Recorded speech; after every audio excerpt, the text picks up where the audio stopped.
আজকে আমি এই জায়গায় এই দাদার কাছে এসেছি। দেখাও চেহারাটা দেখাও। তো এই দাদার কাছে লটারি কিনতে এসেছিলাম। তো 1 মিনিট মানে 1-2 মিনিট বাকি ছিল আর কি লটারি খেলা।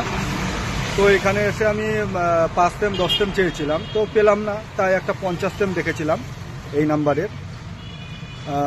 নাম্বারের একটা আজকের তারিখে। তো 10 টেম আর কি 50 টেমটা দেখলাম, তাই আমি নিয়ে নিলাম আর অনলাইনে পেড করলাম। তো আমি বললাম দেখো তো খেলা হচ্ছে নাকি, তাই খেলা দেখতে গেল। আর সাথে সাথে দেখে বললো যে 60-65 নাম্বার কি আপনার? তো আমি বললাম হ্যাঁ। তো বললো 22,500 টাকা বেঁধেছে। তো পেয়েছি এর আগে অনেকবার, তো সেটা না, কিন্তু আজকে 1 মিনিটের হেরফেরে সেটাই আর কি ভাবা যে ভাগ্য। আমি গেছিলাম ওখানে লটারি কাটতে, তো ওখান থেকে পাইনি মর্নিং, তো এখানে এসে হঠাৎ দেখি পেয়েছি। তাই ভাগ্য কার কখন কোথায় ঘুরে যায় কেউ জানে না, কেউ বলতে পারবে না।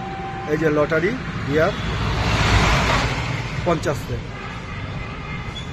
তো চলো, ভালোই হলো, আমার অ্যাক্সিডেন্ট উপকার হলো। তো রাখছি, বাই। কোথায় নাম্বারটা? কোনটা? 60-65 নীল দাগের। এটা বন্ধ করে দাও, বন্ধ করে দাও। 60-65 আজকের তারিখে। তো ভালোই হলো একদিকে। ঠিক আছে, রাখছি এখন, বাই।